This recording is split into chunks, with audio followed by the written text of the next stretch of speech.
La Sociedad Bíblica Iberoamericana presenta el programa divino de las edades. Muchas gracias por acompañarnos, gracias por este tiempo que podemos compartir con ustedes. Los saludo realmente en el amor del Señor, con un abrazo fraterno a todos mis hermanos, agradecido porque nos permite compartir este tiempo realmente. Estamos en esto que llamamos el tiempo, este tiempo del programa divino de las edades, y vamos a tratar de seguir adelante mostrando las riquezas que las escrituras tienen. Estamos en el gobierno humano e independencia. ¿Por qué lo llamamos gobierno humano? Originalmente se llamó gobierno humano, pero tenemos que agregar algo que Carlos Fullán decía y que me parece muy conveniente, es la independencia. Es decir, gobierno humano e independencia, porque Dios establece al ser humano, después que baja del arca de Noé, con su familia, y deja como mayordomo y administrador de todo lo creado al hombre. Le da la mayordomía y la administración de todo lo creado al hombre. Por supuesto que antes lo había hecho, pero en ese primer fracaso ahora comienza una nueva dispensación y establece algunas responsabilidades más, un mandato y también un juicio. Así que si ya están los hermanos preparados y después lo que quieran ir leyendo, por supuesto que esto lo vamos a desarrollar, pero vamos a ver en el gobierno humano e independencia a partir del diluvio. ¿Qué nos dice allí en Génesis capítulo 8, verso 15 al 9:7? Que dice dispersarse y multiplicarse.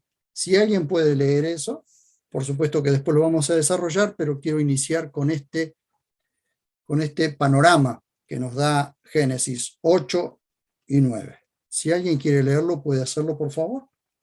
Lo tengo, Marcelo. Dale. Y habló Elohim a Noé diciendo: sal del arca, tú y tu mujer, tus hijos y las mujeres de tus hijos contigo. Saca contigo a todo animal, de toda especie de ave, de bestia y de todo reptil que repta, y vayan por la tierra y fructifiquen y aumenten sobre la tierra. Y salió Noé y sus hijos y su mujer y las mujeres de sus hijos con él. Y todas las fieras y todos los ganados y todo volátil y todo reptil que repta sobre la tierra, según sus especies, salieron del arca. Y construyó Noé un altar a Elohim, y tomó de todo animal limpio y de toda ave limpia y ofreció holocaustos sobre el altar. Y aspiró a Adonai Elohim un olor que apacigua, y considerándolo, dijo Adonai Elohim: no volveré más a maldecir la tierra por causa de las obras humanas, porque la mente del hombre se inclina al mal desde su juventud. No volveré a cortar a todo ser viviente como he hecho. Todos los días de la tierra, siembra y cosecha, frío y calor, verano y primavera, no cesarán durante el día y la noche. Y bendijo Elohim a Noé y a sus hijos, y les dijo: fructificad y multiplicaos, llenad la tierra. Y el temor y pavor a vosotros estará en todo animal de la tierra, y en toda ave de los cielos, y en todo lo que se mueve sobre el suelo, y en todos los peces del mar. En vuestra mano son entregados. Todo lo que se mueve y vive os servirá de alimento. Lo mismo que la hierba verde, os lo he dado todo. Solo que no comeréis carne con vida, que es su sangre, pues ciertamente demandaré vuestra sangre, así como vuestras vidas. La demandaré de mano de todo ser vivo y de mano del hombre, de mano de cualquier hermano suyo. Demandaré la vida del hombre. El que derrame sangre del hombre, por el hombre su sangre será derramada, porque a imagen de Elohim hizo al estab al hombre. Y vosotros sed fructíferos y aumentad en número, reproducíos en la tierra y multiplicaos en ella. Gracias, Mirta. Bueno, acá tienen las obligaciones que Dios le establece.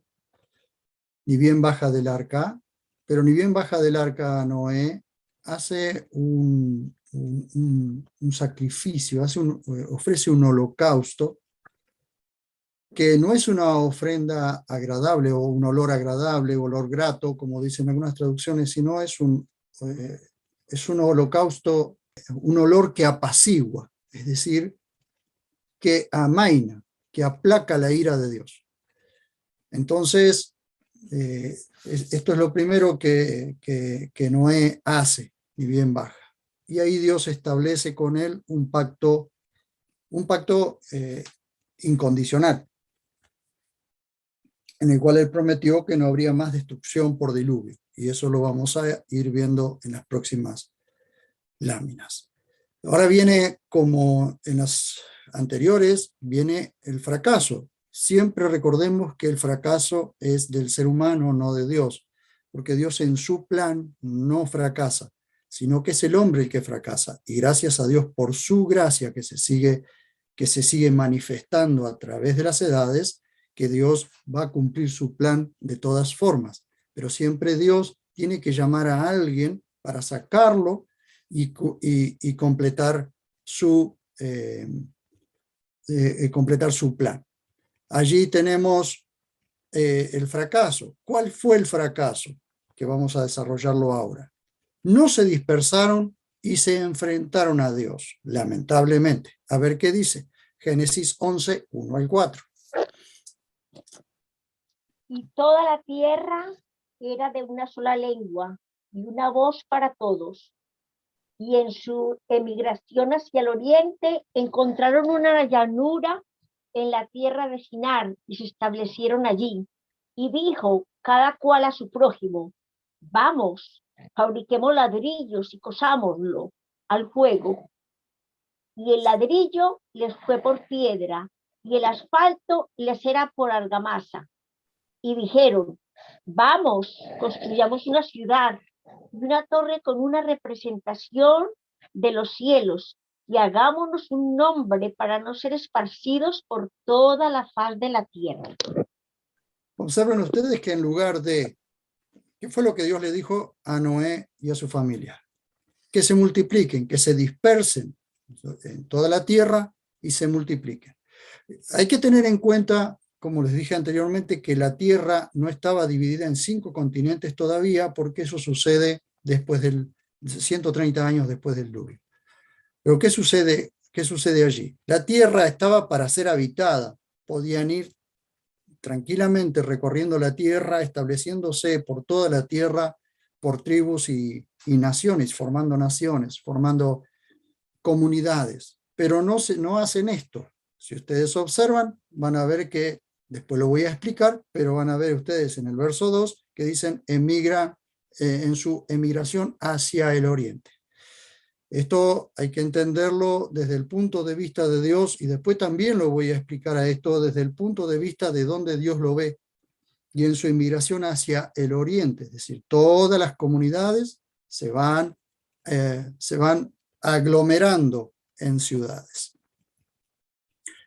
¿Y qué viene justo en este momento? Viene como juicio.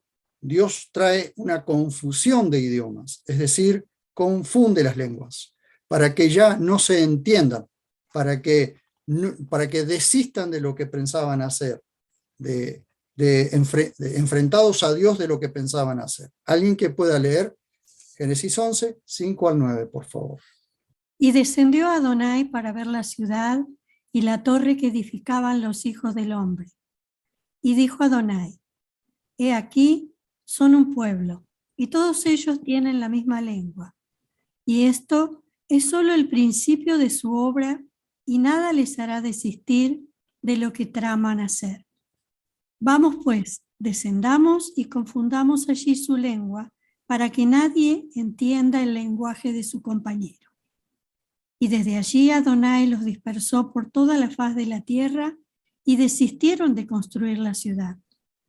Por eso fue llamado su nombre Babel, porque allí confundió Adonai la lengua de toda la tierra, y desde allí Adonai Elohim los esparció por toda la faz de la tierra.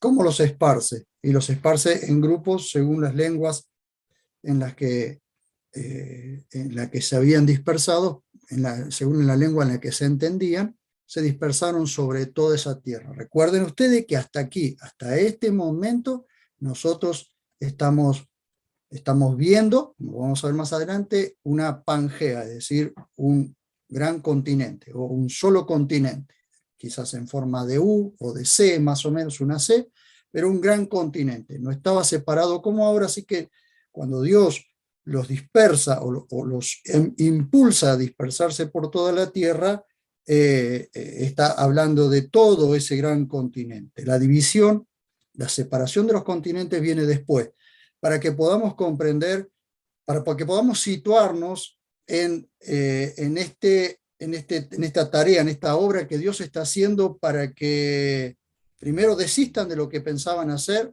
y segundo, para que cumplan lo que Dios les había mandado hacer.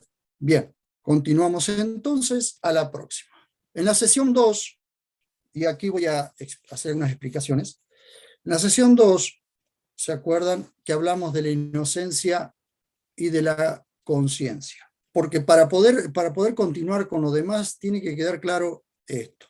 El estado de inocencia, ese estado bendito, donde no significa que Adán y Eva no fueran conscientes, no tuviesen conciencia, solo que una cosa era su conciencia sin contaminar, una conciencia pura, limpia, sin pecado, a una conciencia contaminada por el pecado, y entendiendo que se va contaminando de tal manera que luego se va cauterizando, es decir, como cuando una herida se cierra y ya no duele, así la conciencia. La conciencia es como una alarma, como una lámpara, como un testimonio que el hombre tiene en sí mismo, de sí mismo. ¿Qué es la conciencia? La conciencia es el conocimiento que el ser humano tiene de su propia existencia, de sus estados y de sus actos. Estas son definiciones que quizás no sean tan profundas, pero es como lo define, como se define comúnmente. La RAE define conciencia como conocimiento del bien y del mal que permite a la persona enjuiciar moralmente la realidad y los actos, especialmente los propios. Pero esto hasta que el hombre no desobedece, esto no pasaba, porque no les era necesario discernir entre lo bueno y lo malo, porque el pecado todavía no había entrado. Ese estado de inocencia hacía que la conciencia estuviese pura, así que esos ojos que se abren para distinguir lo bueno de lo malo todavía no había sucedido. Esto sucede en el mismo momento que el hombre peca. Entonces la pregunta es, ¿Adán y Eva tenían conciencia? Claro que sí, pero todavía no estaba contaminada ni cauterizada. Por eso su estado era de inocencia y libre albedrío. ¿Por qué digo todo esto? Porque a veces parece que queremos atribuirle algo a Dios de lo que el hombre hace. Tenemos que comprender que estamos ante un Dios 3 veces santo, un Dios justo, un Dios sabio, que sabe cómo hace cada una de las cosas, en las cuales cualquier cuestionamiento humano hacia Dios se queda corto. Así que no sirve. Ese estado de inocencia era libertad en su máxima expresión. a ese lugar es donde yo lo llamo libre albedrío. Alguien puso por allí que esto de la libertad o del libre albedrío eran formas de tratar de explicar el texto. No, esto es lo que sucedió. No estamos tratando, bueno, sí, estamos tratando de explicar las distintas edades o los distintos tiempos, pero tenemos que comprender que en la inocencia, ese estado bendito que el hombre y la mujer vivían, nosotros no alcanzamos a entenderlo plenamente porque estamos de este lado, estamos estamos determinados por algo. Ellos no estaban determinados por absolutamente nada, excepto un mandamiento, que era el de no tocar ese árbol del cual hablamos allí en Génesis 2, 16 y 17. Ustedes van a ver, porque esto del tema de la conciencia continúa, como continúa el gobierno humano, pero ya no hay ese estado de inocencia que tenía Adán y Eva. Eso se perdió, ¿sí? Puede haber un estado de ignorancia, como son los bebés, de ignorancia del pecado, que lo podemos llamar inocencia hasta cierto punto, pero no son inocentes, porque son culpables, porque nacieron en pecado. Así que ignorancia, sí. Inocencia hasta cierto punto. ¿Bien? Entonces podemos ver que se puede ignorar el pecado, pero eso no significa que seamos inocentes. Eso hace la diferencia. Cuando vamos a Génesis 2, 16 y 17, dice, y Adonai Elohim impuso sobre el hombre un mandamiento diciendo, de todo árbol del paraíso come libremente. Sé libre para comer todo lo que vos quieras, para gustar, para mirar, para deleitarte. Por eso se llama paraíso o deleite, porque era un deleite. Entre dos ríos, no necesitaba lluvia, todo estaba regado por un sistema de invernáculo, así que no había, o invernadero, no había ningún tipo de problemas allí. Dice, pero del árbol del conocimiento, no es árbol de la sabiduría, no es árbol de la ciencia, es árbol del conocimiento, lo cual la palabra hebrea también significa ciencia, pero en este caso tiene que ver con conocimiento. Pero del árbol del conocimiento del bien y del mal no comerás de él, porque el día que comas de él ciertamente morirás. Allí ustedes tienen la palabra conocimiento, que es la palabra da'at, que tiene que ver con algo que se descubre o que el hombre tiene en sí mismo. Fíjense ustedes, la palabra conciencia, que significaría con conocimiento según el latín, es un testimonio. Y la palabra da'at, que es la que se usa aquí en conocimiento, también significa sabiduría y ciencia. Sabiduría y ciencia. Pero donde comieran de ese árbol iban a hacer un descubrimiento que no era necesario descubrirlo, que no les iba a hacer bien. Recuerden ustedes, la sabiduría, que en el hebreo es Jokmah, significa eso en el pleno conocimiento o crecer en el conocimiento de Dios, pero no tiene que ver con este conocimiento. Aquí es da'at, que equivale al griego sineidesis, que significa junto con o testimonio. Entonces, la conciencia es el testimonio que el hombre tiene en sí mismo de lo que está bien y lo que está mal. Pero hasta este momento, hasta que no comiera del árbol, este conocimiento no se despertaba, no se abría. ¿Por qué? Porque Dios estaba guardando al hombre. Ahora, alguien puede decir, ¿qué significa esto entonces de poner un árbol para que no lo coma? Bien, la libertad en su máxima expresión es cuando vos tenés la decisión, tenés poder de decidir. Cuando vos podés decidir, entonces tenés libertad. Si no tenés cómo decidir, no tenés libertad. Pero un preso, por ejemplo, no puede decidir por su libertad. ¿Por qué? Porque está preso. Entonces el pecado puso preso al hombre, lo cautivó, lo dejó en un estado de prisión. Entonces no puede decidir. Pero mientras esto no sucedía, sí podía decidir. Podía tomar decisiones. De hecho, pone ese árbol allí. ¿Por qué? Porque hay que comprender que allí estaba el maligno acechando. Estaba allí, ya en la creación estaba. Entonces, si no era de esta forma, probablemente hubiese sido de otra, siempre hubiese estado acechando para poder hacer caer al hombre. Le ofrece, vean ustedes, el poder no estaba, queridos hermanos, en el árbol. El poder no estaba en el árbol, el poder estaba en la obediencia. El maligno ya estaba en el mundo, pero mientras el hombre obedeciera, no entraría el pecado en el mundo. Cuando el pecado entró por la desobediencia, según Romanos 5:19, van a ver ustedes que allí lo llama desobediencia. Ese conocimiento que vemos más adelante, allí en el capítulo 3, ese conocimiento que el maligno está ofreciendo, dicho en otras palabras, le está vendiendo a Adán o le está vendiendo a Eva como un conocimiento superior, en realidad, él se lo está vendiendo como un conocimiento superior, como que Dios lo estaba privando de un conocimiento superior, que si lograban, si comían de ese árbol, ellos iban a poder tener un conocimiento superior.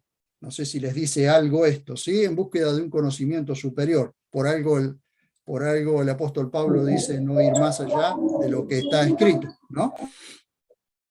Ese conocimiento que el maligno ofreció como un conocimiento superior, una vez que el hombre peca, el ser humano ahora se encuentra con sentimientos, con un estado que anteriormente no conocía. Primero la oscuridad del mal, la vergüenza ante el ojo del Creador, el dolor por todo lo que vendría después. Ahora son conscientes de una realidad. Lo que el diablo les vendió como conocimiento superior era ahora un conocimiento inferior que los hundía en el pecado y la muerte.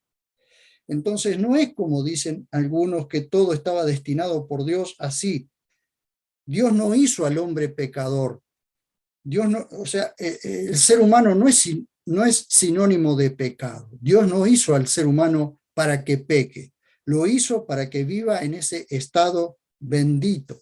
O sea, que Dios tenía todo un plan de salvación preparado, claro, porque por eso conoce todas las cosas. Sabía que el hombre iba a pecar, sabía que el hombre le iba a entregar ese título de propiedad, esa mayordomía se la iba a entregar al diablo. Entonces, vimos esto de la inocencia, de la conciencia. ¿Por qué hago referencia a esto? Porque no vamos a poder comprender luego lo que sucede en las próximas dispensaciones si no logramos entender esto primero. Acá había dos láminas, terminamos con dos láminas en la sesión pasada, que son estas dos láminas que van a tener una explicación. Estas dos láminas, no sé si ustedes alcanzan a ver, si yo lo puedo agrandar un poquitito. Estas dos láminas nos muestran al ser humano en su fe natural en el Creador. Y por supuesto, cuando Jesús le habla al pueblo hebreo, es en esa fe como nación, en esa fe como propiedad de esa nación, ¿sí? Entonces, estas dos láminas van a tener su explicación en la próxima, cuando lleguemos a la dispensación del Evangelio del Reino. Allí van a tener su explicación completa. Pero ahora no se puede explicar esto porque nos llevaría mucho tiempo y tiene que ir en aquel lugar explicada correctamente. Por eso va a haber una explicación detallada cuando lleguemos al Evangelio del Reino. Entonces ahí ustedes están viendo la dispensación de la inocencia, sin pecado, pero a partir de la caída del hombre, de la entrada del pecado en el mundo, y con el pecado la muerte, se termina ese estado de inocencia, esa era de libertad, y el hombre queda determinado. A ver, por supuesto, nos molesta mucho las etiquetas, pero ustedes saben que hay dos corrientes, el determinismo y el liberalismo. Como que el hombre puede decidir, el liberalismo dice que puede decidir aún por Dios, y el determinismo dice que estamos siempre determinados por algo. Yo no soy determinista, pero entiendo que sí estamos determinados siempre por algo. ¿Por qué? Porque el estado de libertad en su máxima expresión se perdió allí. Entonces, veamos esto. La sesión 3, que es la que nos toca hoy, es de la del gobierno humano. Y como vamos a ver esto del gobierno humano, entonces van a ver ustedes que siempre está determinado por algo el hombre, ¿sí? Alrededor siempre está determinado por algo. En esta dispensación del gobierno, vamos a ver que corre desde cuando Noé baja del arca y Dios le establece esa mayordomía a él y a toda su descendencia, hasta el mismo momento en que en que Jesús viene a la tierra a establecer su reino milenial. En ese momento se termina lo que sería gobierno humano, porque comienza un gobierno teocrático, un gobierno de Dios mismo reinando en Sión, nuestro Señor asentando tabernáculos sobre la tierra y reinando Él desde su tierra, desde Jerusalén. Entonces tenemos aquí esta tercera sesión, que es la tercera dispensación, que es la de el gobierno humano e independencia. Una cosa seguida a la otra. Es establecido el gobierno humano, pero el hombre comienza a independizarse a partir de la Torre de Babel, aunque antes, por supuesto, notamos que el hombre comienza a independizarse, pero hay una línea que se independiza y se rebela contra Dios plenamente. Aquí tenemos la dispensación del gobierno humano. Noé desciende del arca. Son todos gentiles, recuerden que son todos gentiles. No hay judío, mucho menos no hay israelitas, no hay hebreos, hasta ese momento. Noé desciende del arca, pero hay una línea, por la línea de Cam, que aparece un personaje llamado Nimrod, que les recomendamos que lean la nota 36 y la 169. Allí se establece lo que sería en la tierra de Sinar, lo que sería esa llamado Mesopotamia, porque Mesopotamia significa entre dos ríos. Aquí en nuestro país también hay un lugar que se llama Mesopotamia, que la cubre en 3 provincias, porque está entre 2 ríos. Mesopotamia está entre 2 ríos, entre el Éufrates y el Tigris, 2 brazos que salen, y en esa tierra, hacia esa tierra sale Nimrod y se establece allí, y establece lo que sería lo conocido como la antigua Babilonia, toda aquella tierra, o Mesopotamia, en la tierra de Sinar. Después viene la separación, después de la confusión de lenguas, así en Babel, Babel significa confusión. Nace Peleg de la rama de Sem, y allí comienza la división de los continentes. Los continentes, las placas tectónicas por causa del diluvio comienzan a separarse muy lentamente, imperceptiblemente, comienzan a separarse. Entonces tenemos que comprender que en cada continente, en cada pedazo de tierra queda gente, Por eso tenemos civilizaciones que, según los estudiosos, tienen 5.000 años de edad. Así que, como tenemos aquí en América los mayas, los aztecas, los incas, todas esas civilizaciones muy, muy antiguas, pero tenemos los chinos por otros lados, India por otro lado, naciones muy antiguas. ¿Pero por qué? Porque en cada uno de esos continentes, cuando se separan, queda gente viviendo, por sus lenguas, por sus costumbres, por su entendimiento de por sí. Ustedes verán que, bueno, hace un tiempo hice un video que se llama Todas las naciones nacieron, o todas las naciones fueron fundadas sobre el conocimiento del Dios creador, porque todas parten de Noé, de Sem, Cam y Jafet, de cualquiera de esos tres. Así que el conocimiento de Dios estuvo desde el fundamento, desde el principio. Así que nadie puede decir que después la gente se haya rebelado y se haya separado de Dios y haya hecho sus propias costumbres, es otra cosa. O que haya adorado sus propios dioses, es otra cosa. Allí tenemos en esto que se llama la independencia, el gobierno humano es establecido a partir de que Noé baja del arca. Pero a partir de ese momento, un poquito más adelante, comienza la independencia del ser humano por medio de este personaje Nimrod, el cual se rebela contra Dios, se opone a Dios, dice es un prepotente, ¿sí? Porque él decide, él si hubiese podido matar a Dios, hubiese matado a Dios.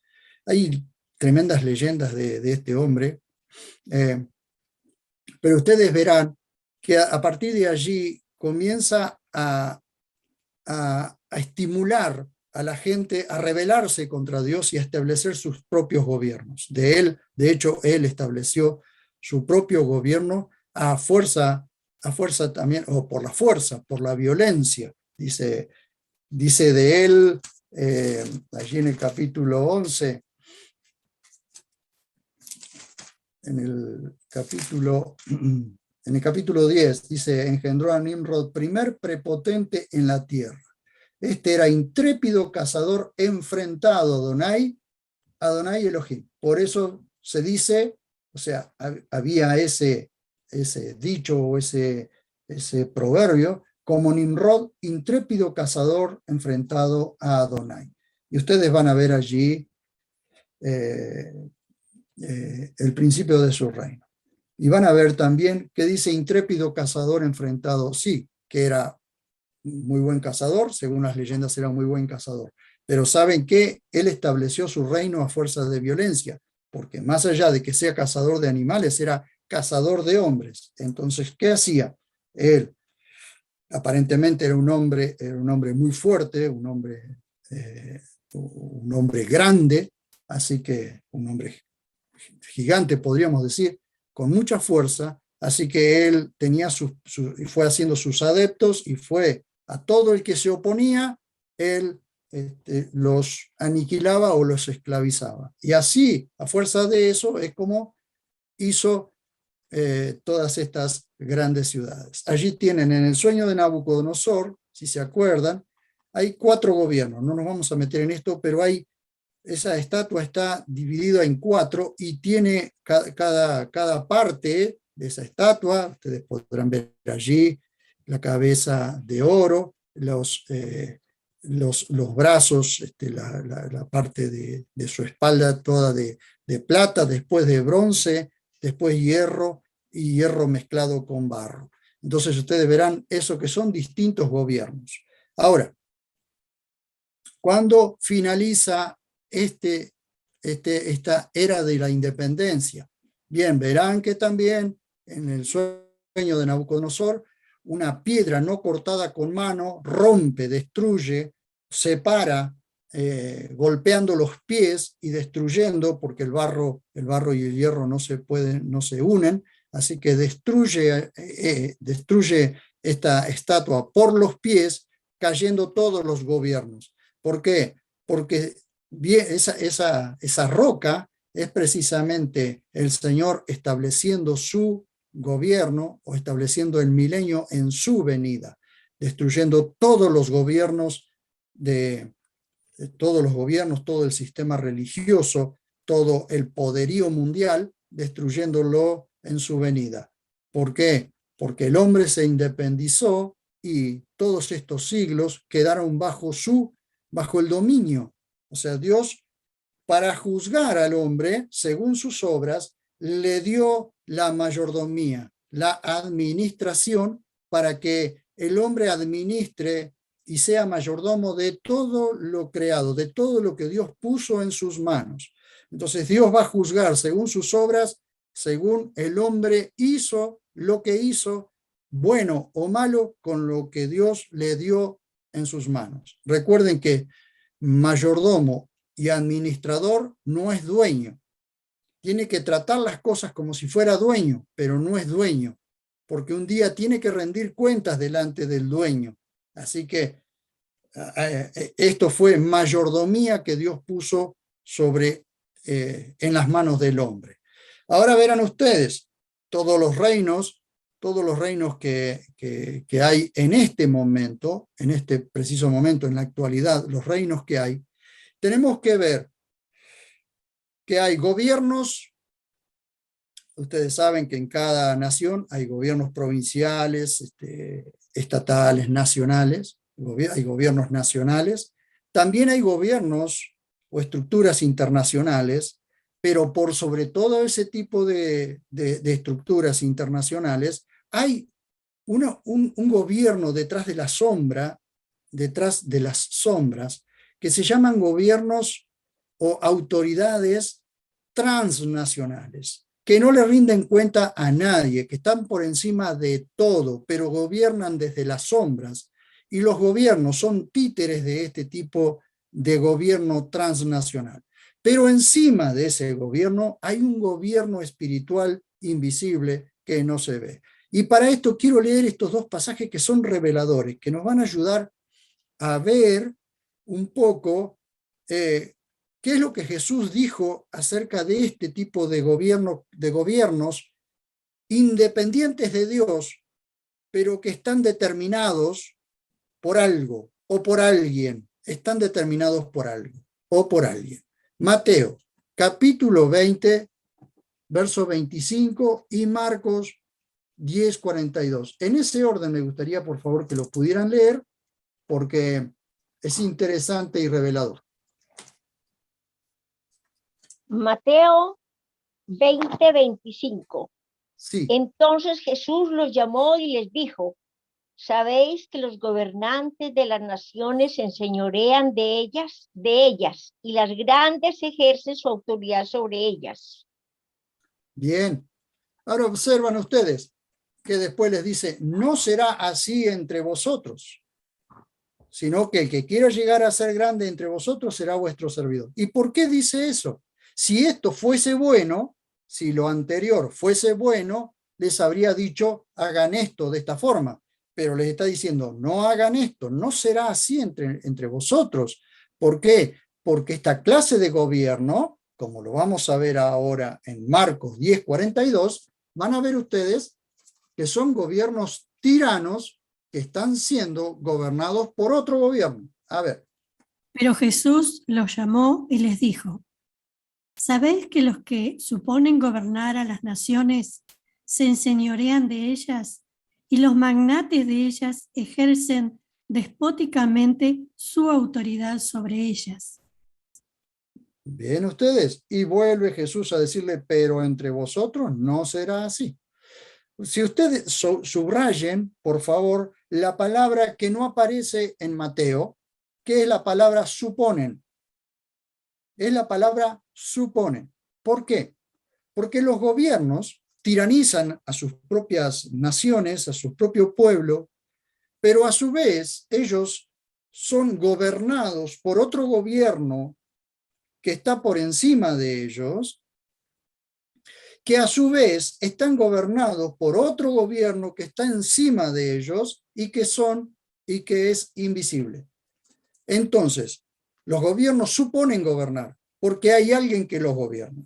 Entonces están determinados por algo. ¿Por qué vemos esta injusticia rampante en nuestra sociedad? Bien, precisamente porque hay alguien injusto gobernando. Por eso allí el libro de Proverbios dice: cuando un justo gobierna, la nación se alegra, ¿sí? Pero cuando gobierna un impío, la nación gime.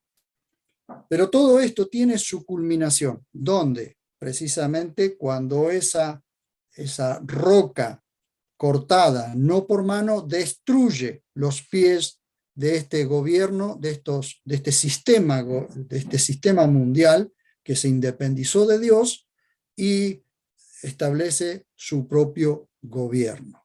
Entonces, vamos a ver qué nos dice aquí. Edén. En Edén, el hombre está en su estado bendito. Al pecar, escogieron tener conocimiento. El diablo se los mostró como un conocimiento superior, pero fue más que un conocimiento superior, fue un conocimiento destructivo, porque trajo no solo dolor, trajo vergüenza, trajo oscuridad. Imagínense ustedes la oscuridad que en el momento en que pecaron se cirnió sobre ellos, sobre Adán y Eva. Y a partir de allí es como andar a tientas en esa oscuridad. Ellos escogen tener este conocimiento para saber diferenciar entre lo bueno y lo malo, cosa que antes no había sido necesario ese conocimiento. Ahora ellos esto trae herencia a las naciones. Las naciones son herederas de lo que vamos a ver ahora. Ellos quedan bajo un nuevo dueño y bajo un nuevo amo. Es como entregarle el título de propiedad al diablo para que el diablo ahora sea el dueño. Fíjense lo que dice 2 de Pedro 2:19, porque de quien uno es vencido, de éste queda hecho esclavo. El hombre se esclavizó porque fue vencido por Satanás y quedó hecho esclavo de Satanás. Por eso Satanás, el diablo, podemos pensar cómo es que Eva se puso a hablar con el ofidio. Bien, porque ella estaba familiarizada con todos los animales, pero este animal, aparentemente, un ofidio. Ahora, es interesante también esto porque aquí aparece como un ofidio, como una serpiente, y en Apocalipsis aparece como un dragón. Ahora bien, vean ustedes, esta es la herencia hasta que aparece Israel y Dios establece la ley de Moisés. Van a ver ustedes que cuando Moisés escribe la ley, lo que llamamos la Torá, le dice a Israel esto, pero miren ustedes las herencias. Guardaréis diligentemente vuestros corazones, pues no visteis figura el día en que Yahvé os habló en Horeb, en medio del fuego. No sea que os corrompáis y os fabriquéis esculturas, imagen de algún ídolo con forma de hombre o de mujer, o figura de alguna bestia que está en la tierra, o figura de algún ave que vuela por los cielos, o figura de algún reptil que repta por el suelo, o figura de pez alguno que nade en las aguas debajo de la tierra. Si ustedes observan en el mundo, hay ídolos y dioses de todas las clases, por ejemplo, figura de pez, la adoración al dios Dagón.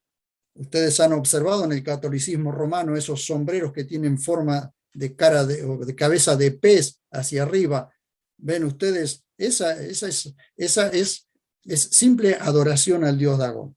Entonces ven ustedes, no sea que habiendo mirado a los cielos y viendo el sol y la luna y las estrellas, todo el ejército de los cielos, seas seducido y te postres ante ellos y les rinda culto. Pero miren lo que dice el Señor. Puesto que Yahvé, tu Elohim, los ha asignado a todas las naciones debajo de los cielos. Deuteronomio 4, 15 al 19. Observarán entonces ustedes que para que el hombre en su totalidad no se corrompiera, siempre tiene Dios que en su gracia sublime, en su maravillosa gracia, sacar a alguien para hacer algo nuevo, para hacer un nuevo tiempo, una nueva nación y un nuevo grupo. ¿Por qué? Porque precisamente el hombre siempre tiende a corromperse absolutamente. Dice allí en Génesis, y salió Noé y sus hijos y su mujer y las mujeres de sus hijos con él, y todas las fieras y todos los ganados y todo volátil y todo reptil que repta sobre la tierra según su especie salieron del arca. Y construyó Noé un altar a Elohim y tomó de todo animal limpio y de toda ave limpia y ofreció holocaustos sobre el altar. Y aspiró a Adonai Elohim un olor que apacigua, es decir, por medio de este holocausto, recuerden ustedes que un holocausto no es un olor agradable, no es un incienso. Un holocausto es quemar el pelo, la carne, las entrañas, quemar todo un animal, así que no es nada agradable ese olor, pero sí el holocausto hizo que cuando el Señor aspirara a eso, se apaciguara su ira porque alguien intervino, alguien hizo un holocausto allí y lo presentó delante de Dios, ¿sí? Entonces no es olor fragante ni olor agradable, no sé a quién le puede gustar este tipo de olor de un holocausto, de prender fuego a un animal completo, quemarlo sobre una parrilla. Dice, no volveré más a maldecir la tierra por causa de las obras humanas. Y observen esto, porque la mente del hombre se inclina al mal desde su juventud. No volveré a cortar a todo ser viviente como he hecho todos los días. De la tierra siembra y cosecha, frío y calor, verano y primavera. No cesarán durante el día y la noche. ¿Qué sucedió allí en Génesis? Ustedes observarán, allí tenemos un globo terráqueo. En el momento, en esos días del diluvio, cuando se rompen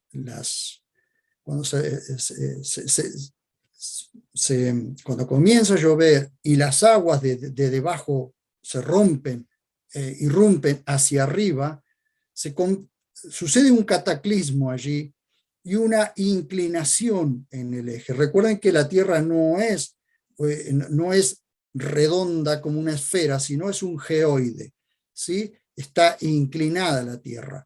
Y allí comienza esto de los tiempos. ¿Por qué? Porque precisamente antes que eso no había llovido en la Tierra, entonces no era necesario, no habían cambiado los tiempos y la Tierra estaba en ese estado en el que había sido creado. Pero en este momento el eje de rotación se inclina a 23 grados y comienza un nuevo tiempo. Dios establece allí un nuevo tiempo, diferente al anterior, cuando era simplemente regado como en un sistema de invernadero, un sistema de invernáculo, ¿sí? Ese rocío regaba la tierra y la tierra mantenía la humedad constante, el calor o la temperatura era constante como un microclima. No había sucedido esto. Esto trae luego, 130 años después, trae luego la separación la separación de los continentes. Bien.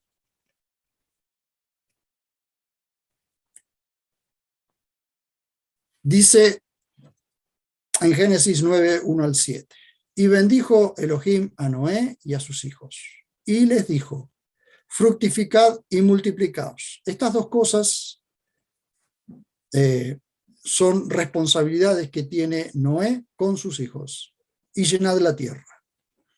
Y ahora vean ustedes, dice: y el temor y pavor a vosotros estará en todo animal de la tierra. Fíjense ustedes que ya no hay ese dominio que el animal por sí solo veía al hombre como su dominador, como su dominante, como quien estaba por encima de él. Ahora el hombre va a comenzar a dominar por medio del temor, por medio del miedo, por medio casi violento sobre el ser humano. Y en toda ave de los cielos, y en todo lo que se mueve sobre el suelo, y en todos los peces del mar. En vuestra mano son entregados. Todo lo que se mueve y vive os servirá de alimento. Observen, ahora comienza otra etapa de la dieta del ser humano.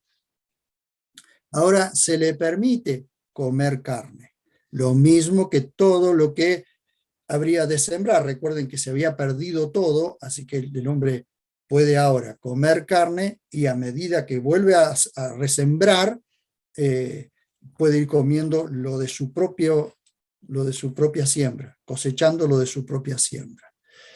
Dice: solo que no comeréis carne con su vida, que es su sangre. Todo animal que comiera, toda carne que comiera, tenía que ser degollada y derramada la sangre en la tierra.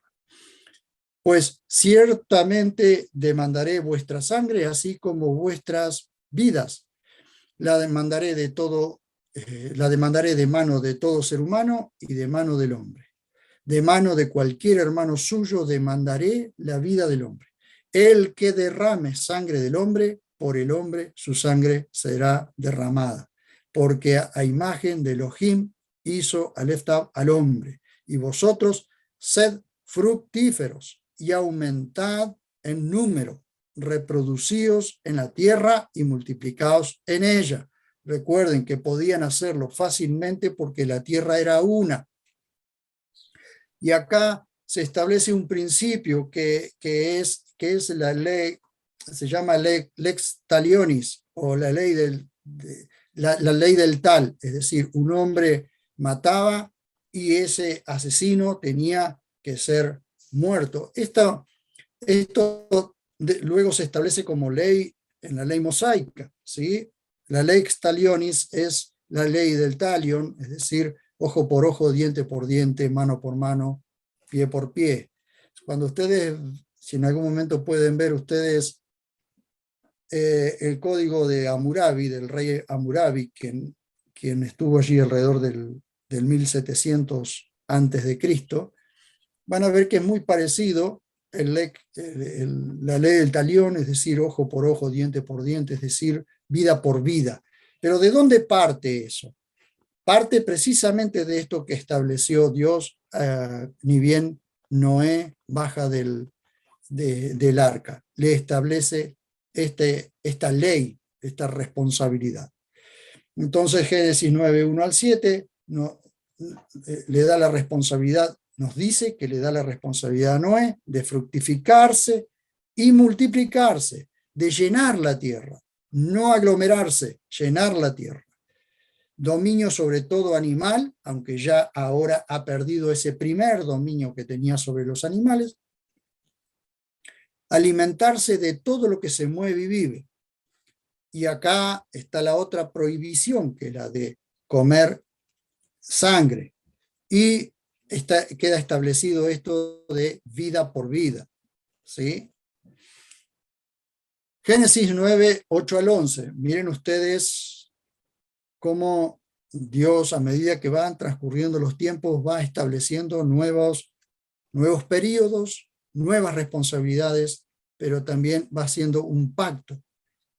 Y habló Elohim a Noé y a sus hijos que estaban con él, diciendo: he aquí yo mismo establezco Aleph Tab, presten atención allí, Aleph Tab, mi pacto con vosotros y con Aleph Tab, vuestra descendencia. Ese sello allí de Aleph Tab, que después lo vamos a ver y van a descubrir que es la segunda persona del Dios triuno. Después de vosotros, vuestra descendencia después de vosotros. Y con Aleph Tab, todo ser vivo que está con vosotros, con el ave, con el ganado y con todo animal terrestre que está con vosotros. Todos los que salieron del arca. Estableceré pues Aleph Tab, mi pacto con vosotros. No será aniquilada jamás ninguna carne por el diluvio, por el agua del diluvio, ni habrá ya diluvio para destruir la tierra. Dios está haciendo un pacto con el hombre. Y aquí tenemos algo maravilloso, hermanos, algo maravilloso. Génesis 9, 12 al 17. A ver si alguien quiere leerlo, por favor. Y dijo Adonai Elohim a Noé: Esta es la señal del pacto que os doy entre yo y vosotros, y todo ser viviente que está con vosotros, por generaciones perpetuas. Pongo Aleph Taf, mi arco, en la nube, y será por señal del pacto entre yo y la tierra. Y sucederá que cuando yo cubra de nubes la tierra, aparecerá mi arco en la nube, y me acordaré de Aleph Taf, mi pacto, entre yo y vosotros y todo ser viviente de toda carne. Y no habrá más agua del diluvio para destruir a todo ser vivo. Estará, pues, el arco en la nube, y lo miraré para recordar, el pacto eterno entre todo ser viviente de toda carne que está sobre la tierra y yo. Y dijo Elohim a Noé: Esta es la señal del pacto que he establecido entre yo y toda carne que hay sobre la tierra. Gracias, querido hermano.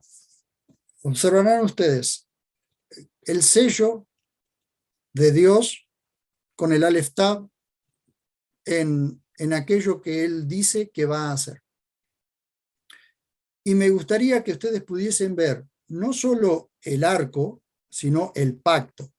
Ese pacto que hace con Noé, de que nunca más habrá diluvio sobre la tierra o no destruirá todo por medio de otro diluvio. Y hace este pacto incondicional con Noé. Es decir, incondicional, ¿por qué? Porque no tiene condiciones. Lo hace Dios y Dios lo hace y lo guarda para siempre. Pongo mi Aleph Tab, mi arco en la nube. Vean ustedes, ese arco es lo que nosotros conocemos comúnmente como el arco iris.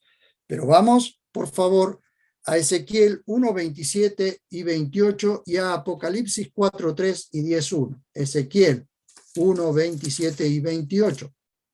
Vi cómo la apariencia de bronce refulgente de sus lomos hacia arriba y de lo que parecía ser de su cintura hacia abajo. Vi como una apariencia de un resplandor en torno suyo. Al semejanza del arco que aparece en la nube en día de lluvia, tal era la apariencia de la refulgencia en torno suyo. Tal fue la visión de la apariencia de la gloria de Yahvé. Ahora vamos, por favor, a Apocalipsis 4:3. Y el que estaba sentado era semejante en su aspecto a una piedra de jaspe y de cornalina, y alrededor del trono un arco iris semejante en su aspecto a una esmeralda.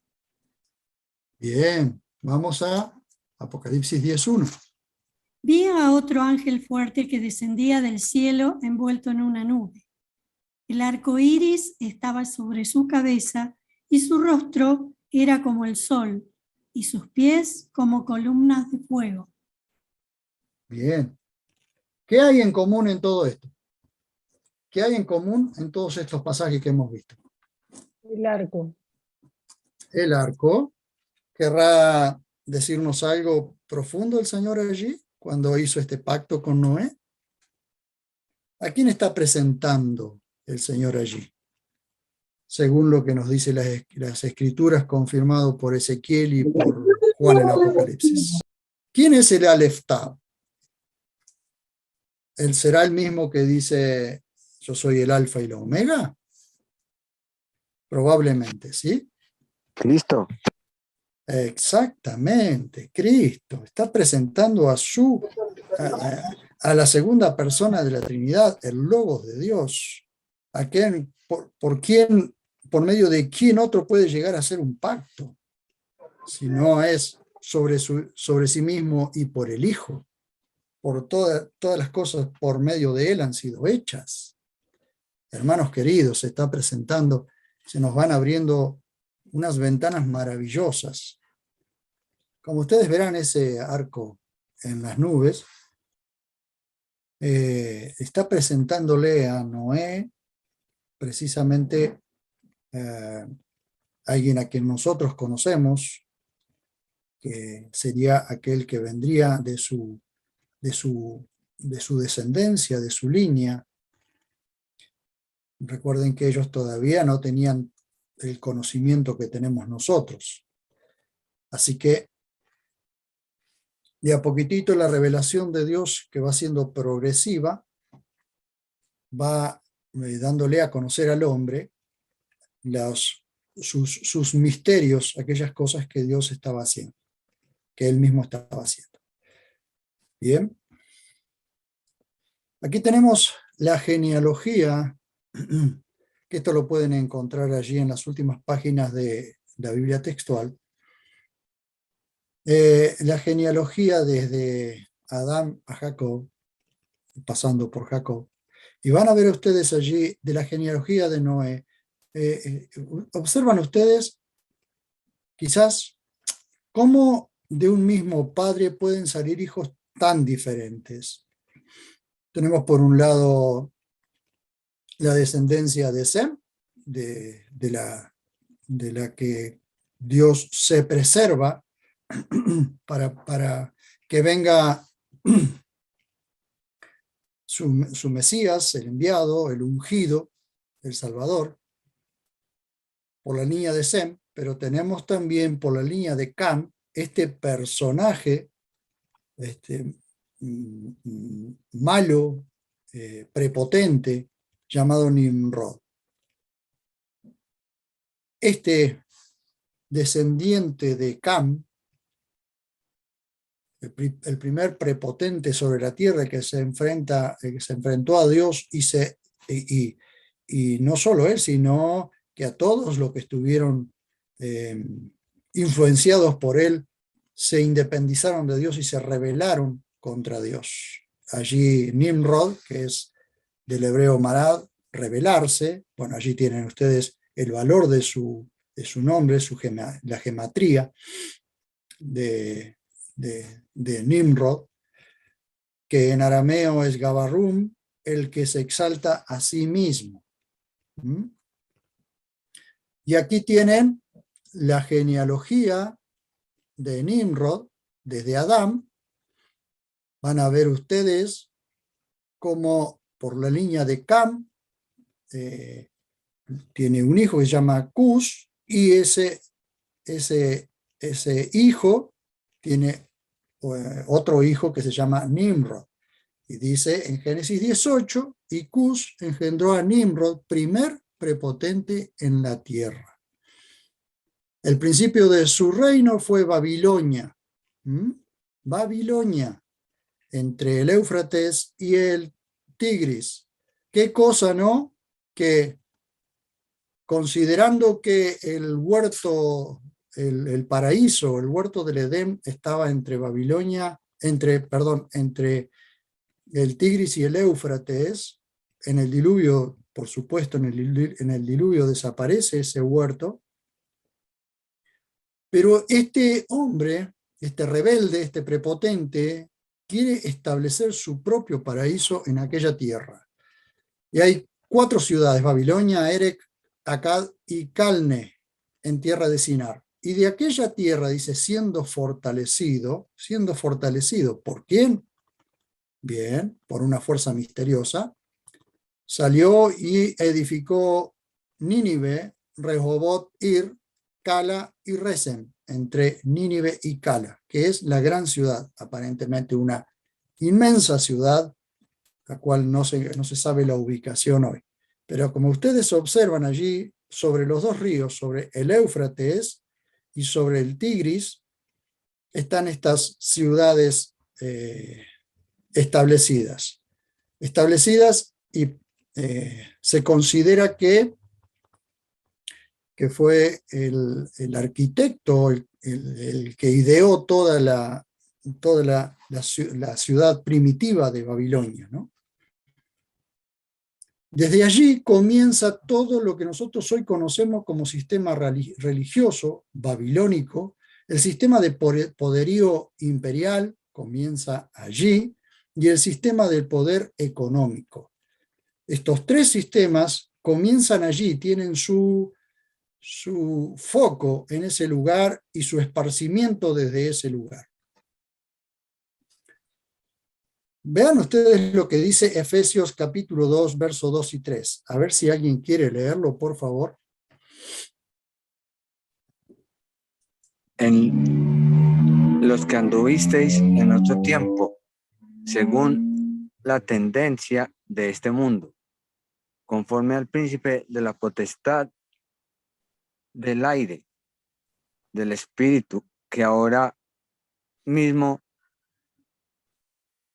está energizando a los hijos de la desobediencia, entre los cuales también todos nosotros en ese entonces éramos conducidos por los deseos apasionados de nuestra carne, poniendo por obra la tendencia de la carne y de los pensamientos, y éramos por naturaleza hijos de ira, lo mismo que los demás. Gracias. Gracias, querido hermano. Observan ustedes, si no confirma esto lo que les vengo diciendo. Estamos determinados bajo esclavitud hasta que el Señor nos llama a su libertad, pero de todas formas siempre después estamos, aunque somos libres, somos libres para no pecar. Así que siempre estamos determinados por algo. Y acá hay tres, ¿cómo podríamos decir? Tres dueños que antes de conocer al Señor nos gobernaban. Tres gobiernos sobre nuestras vidas. Ustedes ven allí el sistema mundial, este sistema del mundo. Recuerden que el mundo está bajo el maligno. Dice, en los que anduvisteis en otro tiempo, según la tendencia de este mundo. Decía, hacia donde el mundo va, íbamos todos. Conforme o según al príncipe de la potestad del aire, el espíritu que no gobierna sobre nosotros ahora, sino sobre los hijos de desobediencia, sobre todo el sistema mundial, o sobre toda la humanidad sin Cristo, entre los cuales también todos nosotros en ese tiempo, en ese entonces éramos conducidos por los deseos apasionados de nuestra carne. Así que tenemos tres enemigos o tres gobiernos: el mundo, la carne y el diablo. Ven ustedes, observen cómo es todo este sistema mundial, este sistema de gobierno, este sistema religioso, este sistema de poderío mundial está bajo estos tres dueños. Bien, vamos a la siguiente lámina.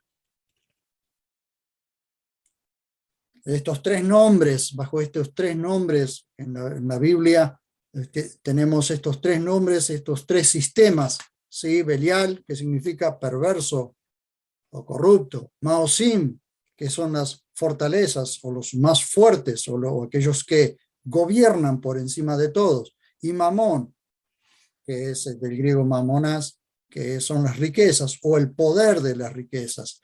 Hay un banquero muy famoso que dijo, denme el poder del dinero y tengo el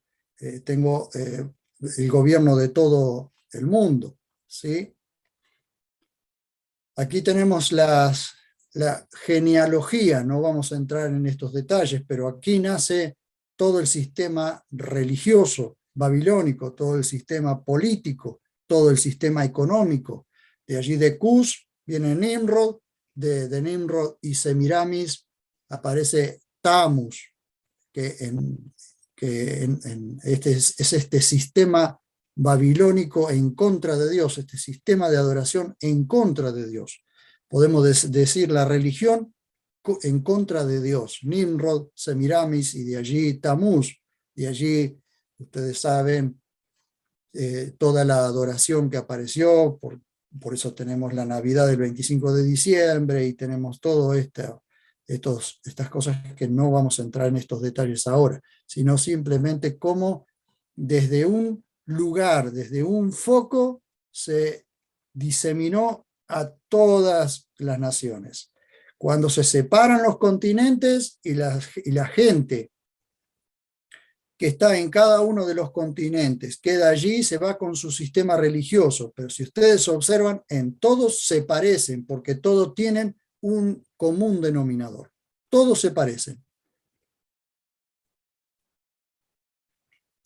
Y toda la tierra era de una sola lengua y una voz para todos, ¿sí? Todos hablaban lo mismo y se entendían entre todos. Y acá está resaltado en rojo, y en su emigración hacia el oriente. Este detalle, gracias a Dios por la Biblia textual que nos da este detalle, porque las traducciones, no todas, pero algunas, dicen desde el oriente, su emigración fue desde el oriente, pero no es así, sino hacia el oriente. Encontraron una llanura en la tierra de Sinar, es decir, del otro lado del Éufrates. Recuerden ustedes que luego Abraham fue llamado del otro lado del Éufrates a este lado. Si nos ponemos siempre, miren ustedes estos detalles, si nos ponemos siempre del lado en que Dios ve las cosas, supongamos que nos ponemos del lado de Dios y nos plantamos o nos paramos en la ciudad escogida de Dios. Miren ustedes, cuando dice hacia el oriente, ¿visto desde dónde? Visto desde Jerusalén, desde Sión, que es el centro de la tierra, el centro del gobierno en el milenio. Recuerden ustedes, Babilonia comenzó su gobierno allí en Génesis, pero observamos nosotros que el gobierno religioso o el sistema religioso gobierna desde Roma, pero en realidad la ciudad que Dios ha escogido para gobernar desde allí en el milenio es Jerusalén, centro de la tierra, centro de gobierno en el milenio, ombligo de la tierra, según Ezequiel 38:12. A ver quién quiere leer, que no está aquí, pero quiere leer 38:12 de Ezequiel, por favor. Esto será para arrebatar despojos y alzarte con el botín, para poner tu mano sobre ruinas repobladas y contra el pueblo ya recogido de entre las naciones, que se rehizo de ganado y posesiones y habita en el ombligo de la tierra. Ese ombligo de la tierra es lo que conecta, es el centro de la tierra, que conecta la tierra con el cielo. Por eso se llama el ombligo, porque hay un cordón umbilical que conecta el cielo con la tierra, que también Isaías lo llama cabeza de montes, según Isaías capítulo 2, verso 1 al 5. Si alguien quiere leer, por favor. Visión que tuvo Isaías ben Amós acerca de Judá y de Jerusalén. Acontecerá en los postreros días que el monte de la casa de Yahvé será establecido en la cima de los montes y se alzará sobre los collados y fluirán a él todas las naciones. E irán muchos pueblos y dirán: venid, subamos al monte de Yahvé, a la casa del Dios de Jacob. Él nos enseñará sus caminos y nosotros marcharemos por sus sendas, porque de Sión saldrá la ley y de Jerusalén la palabra de Yahvé. Él juzgará entre las naciones, Defenderá a muchos pueblos. De sus espadas forjarán arados y de sus lanzas hoces. No alzará la espada nación contra nación, ni se adiestrarán más para la guerra. Oh casa de Jacob, venid y marchemos a la luz de Yahvé. Bien. Ezequiel 5:5 dice, así dice Adonai Yahvé, esta es Jerusalén, la puse en el centro de los pueblos, rodeada de naciones. Bueno, allí hay una serie de reclamos que Dios hace, ¿no? Pero también esto lo tienen en Segunda de Crónicas 3:7, en Jeremías 3:17, en Lucas 21:20, en Isaías 62. Entonces, ¿qué tenemos? ¿Desde dónde lo tenemos que ver hacia el oriente? Desde el lugar de donde Dios lo ve. La gente comienza entonces a aglomerarse, a formar ciudades y comienzan otra vez a independizarse y a desobedecer lo que Dios les había dicho que hicieran, que era que se multiplicaran, que fructificaran, que llenaran la tierra, toda aquella tierra que Dios les había dado, ¿sí? Vamos, fabriquemos ladrillos y cosámoslo al fuego, y el ladrillo les fue por piedra y el asfalto les era por argamasa, y dijeron, vamos, construyamos una ciudad y una torre con una representación de los cielos. Esta torre era un sigurat, que significa cabeza, que era como un observatorio para adoración de los astros, lo que hoy llamamos astrología, pero no era para astronomía, sino para adoración de los astros. Y hagamos un nombre, miren ustedes, un nombre en contra del nombre de Yahvé, o el nombre de Elohim, creador de los cielos y de la tierra. No Yahvé, perdón, porque Yahvé aparece después en Éxodo, pero Elohim, Adonai Elohim, el Dios creador de los cielos y de la tierra, para no ser esparcidos por toda la faz de la tierra. Se rebelan de tal manera que sabían ellos que tenían que fructificar y multiplicarse y llenar la tierra, pero ellos no quisieron hacer eso. Se reunieron en ciudades y descendió Adonai para ver la ciudad y la torre que edificaban los hijos del hombre, y dijo Adonai, he aquí son un pueblo y todos ellos tienen la misma lengua, y este es solo el principio de su obra, y nada les hará desistir de lo que traman hacer. Vamos pues, descendamos y confundamos allí su lengua para que nadie entienda el lenguaje de su compañero. Y desde allí Adonai los dispersó por toda la tierra, es decir, los obligó a dispersarse porque no se entendían entre sí. Entonces, según se entendían, se agrupaban y se iban por la tierra. Y desistieron de construir la ciudad. Por eso fue llamado su nombre Babel, porque allí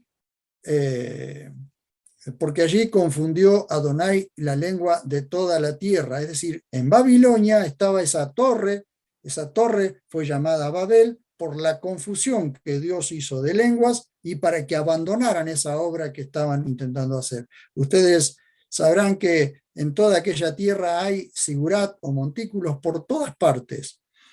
Por supuesto que esos se asemejan a todos los sigurat que hay en todo el mundo, ¿no? Todos esos lugares de adoración a los astros. Y desde allí Adonai Elohim los esparció por toda la faz de la tierra. Y ahí les mostramos el planiferio en 4 partes. Observarán ustedes que la gran Pangea, este gran continente, estaba allí en Génesis 1, 9 y 10. Entonces dijo Elohim, sean reunidas las aguas de debajo de los cielos en un solo cúmulo y sea visto lo seco. Y fue así, las aguas de debajo de los cielos fueron reunidas en sus cúmulos y fue visto lo seco. Y llamó Elohim a lo seco tierra, y y a la reunión de las aguas ha llamado mares, y vio Elohim que estaba bien. Pero ¿qué sucede? Después del diluvio, unos alrededor de 130 años después, le nace a Eber. Eber significa el que emigra, ¿sí? Y recuerden ustedes que se iban hacia el oriente, pero Dios toma una línea para para guardarlos para su descendencia. A Eber le nacieron 2 hijos, no sabría decirle si son mellizos o no, pero le nacen 2 hijos, aunque yo considero que sí. ¿Saben por qué? Y esto es un pensamiento personal. Porque cuando nace Peleg, Peleg significa división. En aquel momento, en sus días, fue dividida la tierra, no fue repartida como dicen algunas traducciones, sino fue dividida la tierra. La tierra se separó, las placas tectónicas se movieron y se separaron. Pero el nombre de su hermano fue Joctán, y Joctán significa empequeñecer, disminuir. ¿Y a qué se refiere eso? A que ese gran continente es empequeñecido y disminuido y separado en esos 5 continentes. Pero siempre mantengan en mente que en esos 5 continentes hubo gente, como era imperceptible. Y en esta dispensación del gobierno viene un sueño a Nabucodonosor. Y dice así, a ver si alguien quiere leerlo, por favor. Estando tú, oh rey, en tu cama, te vinieron pensamientos por saber lo que había de ser en lo porvenir. Y el que revela los misterios te mostró lo que ha de ser.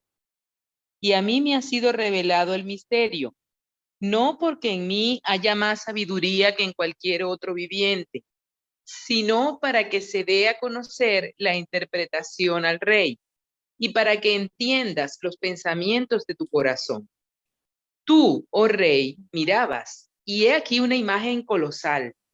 Esta estatua, que era gigantesca y cuya gloria era muy sublime, estaba de pie ante ti, y su aspecto era asombroso.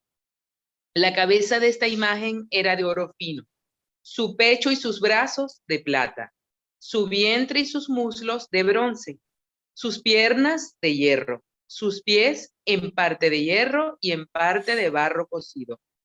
Estabas mirando hasta que fue cortada una piedra, no con mano humana, y golpeó a la imagen en sus pies de hierro y barro cocido y los desmenuzó. Gracias, mi querida hermana. ¿Ven ustedes? Estos son los distintos gobiernos, por ejemplo, el imperio babilónico, luego el imperio medo-persa, luego el imperio griego y luego el imperio romano. Y ese imperio romano, que aunque después es dividido en 4, es el imperio, este imperio romano es el que vuelve a resurgir ahora en el final de los tiempos, pero este último imperio es golpeado por esta roca, por esta piedra, esta roca que viene del cielo, y que golpea a esta imagen en los pies y los desmenuza. Por supuesto que toda esta imagen, esta estatua gigantesca cae, porque los pies son rotos, son desmenuzados, cae, y eso simboliza que todos los gobiernos caen precisamente golpeados desde la base por esta roca que no es otra cosa más que el Mesías viniendo a la tierra a destruir todo este tipo de gobierno. Este es el próximo juicio que Dios tiene preparado. Entonces, aquí tenemos Daniel 2, 35 al 40. ¿Quién puede leerlo, por favor? Entonces fueron desmenuzados juntamente el hierro, el barro cocido, el bronce, la plata y el oro, y fueron como tamo de las eras del verano, que el viento arrebata sin que de ellos quede rastro alguno. Pero la piedra que golpeó la imagen vino a ser un gran monte que llenó toda la tierra. Este es el sueño, y ahora diremos al rey su interpretación. Oh rey, tú eres el rey más poderoso a quien el Dios de los cielos ha dado el reino y el poder, la fortaleza y la majestad. Y donde quiera habitan los hombres, las bestias del campo y las aves de los cielos, Él los ha entregado en tu mano, y te ha dado el dominio sobre todo. Tú eres esa cabeza de oro. Después de ti se levantará otro reino inferior al tuyo, y luego un tercer reino de bronce, el cual dominará sobre toda la tierra. El cuarto reino será fuerte como el hierro, que todo destroza, que corta todo árbol. Así sacudirás toda la tierra. Ven ustedes como un gobierno seguido de otro, uno va dominando al otro y uno se va haciendo cada vez más fuerte. El Imperio Romano gobernó por encima de todo el mundo conocido en aquel momento, por eso era el Imperio Romano. Luego el Imperio Romano, por supuesto, cae, pero no Roma. Y desde allí, desde allí se sigue gobernando hasta el tiempo en que este imperio vuelve a resurgir, como lo vemos en Apocalipsis, vuelve a resurgir y tiene que ser destruido precisamente por esta gran roca. Se convierte en un gran monte que llena toda la tierra porque el gobierno teocrático se establece sobre la tierra, y fíjense ustedes que tendrá que hacerlo con vara de hierro, es decir, establecer la justicia a la fuerza sobre toda la tierra. De esa manera es como comienza, comienza el séptimo día, es decir, el séptimo milenio, y en el que gobierna el Señor desde Jerusalén. Y lo que viste de los pies y los dedos, en parte de barro cocido, de alfarero, y en parte de hierro, representan un reino dividido, según viste el hierro mezclado con el barro cocido. Y por ser los dedos de los pies en parte de hierro y en parte de barro cocido, el reino será en parte fuerte y en parte débil. Según viste el hierro mezclado con el barro, se mezclarán por medio de alianzas, pero no se unirán el uno con el otro como el hierro no se mezcla con el barro. Y en los días de estos reyes, el Dios del cielo establecerá un reino que no será jamás destruido. ¿Sí? Ese es el reino milenial en los días de estos reyes, de los que nosotros podemos encontrarlos allí en Apocalipsis. Ni el reino será dejado a otro pueblo, sino que desmenuzará y consumirá a todos estos reinos, pero él permanecerá para siempre. Tal como viste que del monte fue cortada una piedra, no con mano humana, la cual desmenuzó el hierro, el bronce, el barro, la plata y el oro. El gran Dios ha mostrado al rey lo que ha de acontecer en lo porvenir, y el sueño es verdadero y fiel su interpretación. Entonces allí tienen el gobierno humano, los gentiles, ¿sí? Allí tienen paralelos, allí tienen los gentiles en este tipo de gobierno, pero resulta que de Abraham, Isaac y de las 12 tribus aparece un nuevo pueblo que es establecido, son liberados de Egipto. Dios les establece leyes allí en el Sinaí. El legislador Moisés escribe las leyes que entran en vigencia en el mismo momento que ellos toman la tierra prometida o entran a la tierra prometida. En todos los límites que Dios le estableció a Israel, dentro de esos límites todos tenían que cumplir estas leyes. No las cumplen, ¿sí? Recuerdan ustedes que Dios tiene que cada vez que desobedecían tenía que levantarle jueces, y esos jueces juzgaban a Israel, los liberaban, tenían un tiempo de paz, volvían a pecar, otra vez clamaban a Dios y otra vez tenían que levantar jueces. De allí vienen los reyes. Después piden reyes, cosa que Dios tampoco estuvo nunca de acuerdo, porque el gobierno tenía que ser teocrático por medio de la palabra de Dios. Sin embargo, piden reyes y aparecen los reyes, cada cual más perverso. Y de allí vienen las deportaciones, el reino del norte a Siria y el reino del sur a Babilonia. Luego el reino del sur, o Judá, de allí el término judío. Judá retorna a su tierra Israel y los israelitas retornan a su tierra, pero en el año 70 comienza esta diáspora, otra vez a ser dispersados por toda la tierra, hasta 1948 que se establece el Estado de Israel en 1948, pero para esto hubo gente que trabajó, hubo judíos a los que se les llaman sionistas que trabajaron para poder establecer el Estado de Israel, y ahí comienza nuevamente otro tiempo, otro tipo de gobierno.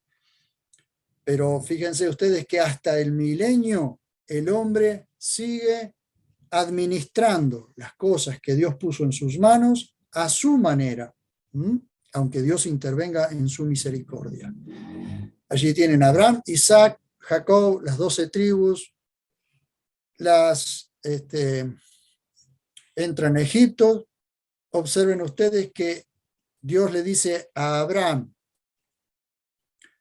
estarán por 400 años en Egipto. Y les dice que en el último tiempo los van a esclavizar, pero saldrán con grandes riquezas. Pero observarán ustedes que cuando le dice a Abraham que van a regresar a su tierra, le está diciendo a Abraham: todavía no ha llegado al colmo la maldad del amorreo.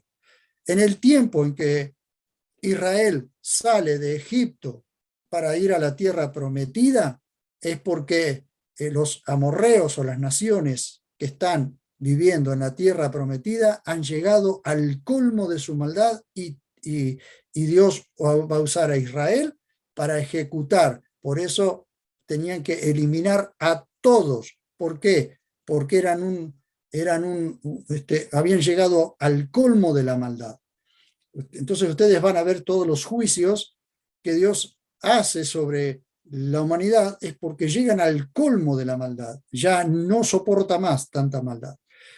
La abolición de la monarquía en el último rey, y su retorno, ¿sí? Ya comienza su retorno. Después comienza el protectorado romano en el año 63 antes de Cristo.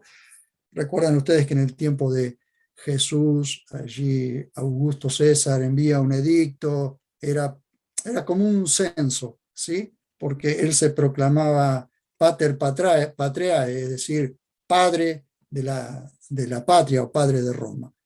Por eso ese edicto allí. Pero siempre queriendo resaltar o exaltarse a sí mismo. Allí tienen en el año 70 la diáspora, en 1948 el Estado de Israel, porque se conforma el Estado de Israel y vuelven ahora los judíos o israelitas a su nación, el establecimiento. Ahora fíjense ustedes allí. En el libro de Jueces hay dos veces, en 17:6 y Jueces 21:25, dice: en aquellos días no había rey en Israel y cada uno hacía lo que bien le parecía. Pero ¿cómo que no había rey? Si el rey estaba, pero el rey era invisible.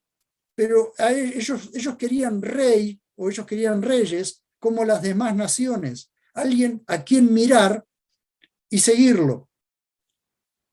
Ese pedido, que iba en contra de lo que Dios les había dicho, porque les advirtió lo que iban a hacer el día que pidieran reyes y lo que esos reyes iban a hacer sobre ellos.